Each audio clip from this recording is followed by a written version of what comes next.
Hi, my name is Elana Davidson. I'm a healer and a transformation coach. I consider myself a visionary leader in the realm of emotional healing and personal understanding, as well as cultural transformation around children and childhood. Much of my work in the world is about helping people come back to trusting themselves and trusting what they know on a deep level, not just with their mind, but with their whole being. Because we know so much more than we ever give ourselves credit for. Most of us, as children, had that awareness, had that knowing, and as we grew up, we weren't allowed to trust ourselves. We weren't allowed to know what we knew. And so we learned how to not trust ourselves anymore. But I think part of what I'm here to bring and my unique contribution is to help us get back to knowing. If you look at a 5-year-old, they know what they want. They know what they care about. They trust themselves so fully. And so many of the people that I work with, a lot of whom are in my generation, really struggle, especially women, really struggle to trust themselves, trust their decisions, their feelings, their voice. And so much of what I do with people is help them get back to trusting their knowing, really, because we do know, and we know so much more than we give ourselves credit for. And when you can start to really trust your knowing, it can help guide you. It can give you so much more information than you can just access with your rational brain. And your rational brain really can't figure out anything anyway. You can go back and forth between different options all you want and weigh the pros and cons, but unless there's something inside of you, they've actually done studies that say, like, if you don't have this emotional aspect of yourself, you can't actually make a choice. That choice and decision happens on that gut intuitive level. So much of my work is about helping people get back to knowing what they know, getting out of the argument and the back and forth with themselves to really just know that they know that they're a leader in their own lives, know that that there's something inside of themselves that is true and trustworthy and right about them. I say to my clients, I say to my friends, the more you trust you, the more you can trust you. And it just builds. It's like a muscle. Trust is in yourself is like a muscle. The more you trust you, the more you trust you, the more information you get, the more you can be aware of more and more subtle information that's coming to you. And as you act upon it, you get more information, and then you can continue to trust you. So why does it actually matter if we trust ourselves or not?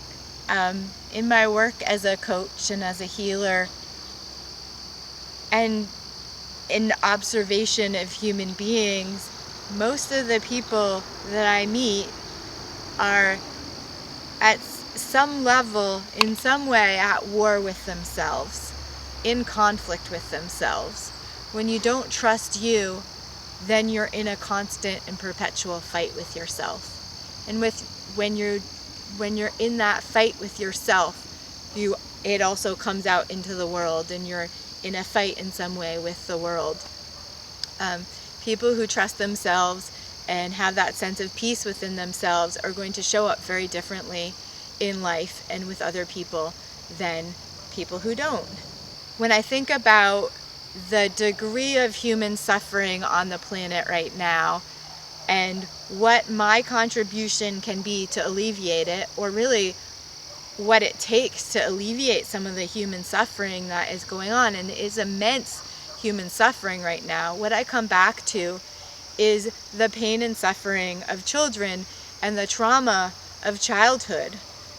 And that so much of what gets played out and manifested and expressed in the world is an expression of that trauma from childhood, that PTSD response to life, basically. So much of the violence, so much of just even like the rampant greed, consumerism, all that kind of stuff. People who are secure and happy and connected to themselves don't behave in those ways. And so for me, really, the message that I'm here to bring and the contribution I'm here to make is, one, how do we change the culture around how we treat our children so that they don't lose that trust in themselves, so they feel honored, so they respect themselves and come to life from a place of self-respect and respect for others. And then also, how do we help all of us, who, myself included, even growing up in an alternative environment, suffer greatly from the experiences of our childhood? How do we help look at that, resolve that, and heal that, so we come back to a place of trusting ourselves and come back to a place of a greater sense of wholeness, so that we can begin to imagine and create a different kind of world. When I was in college, I was writing a paper on creating a new paradigm for childhood. And one of the authors that I was reading, he was talking about oppression, and that the original form of oppression is childhood oppression, when we are actually physically helpless. And that it creates a psychic imprint in our beings that if we didn't have that, if we hadn't been oppressed in that way, we would be incapable in adulthood of tolerating oppression, either for ourselves or other human beings. And I really see that, and I really believe that our eyes would be open in such a different way if we hadn't been through that oppressive and traumatic experience in our childhood.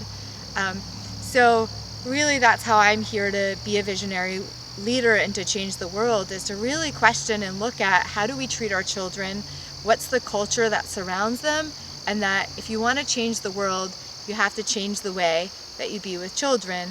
And in order to change the way you be with children, you also have to work on and change your own internalized oppression and your own internalized experience of being an oppressed young person, and start to heal some of those places that were instituted, sometimes even, in the womb.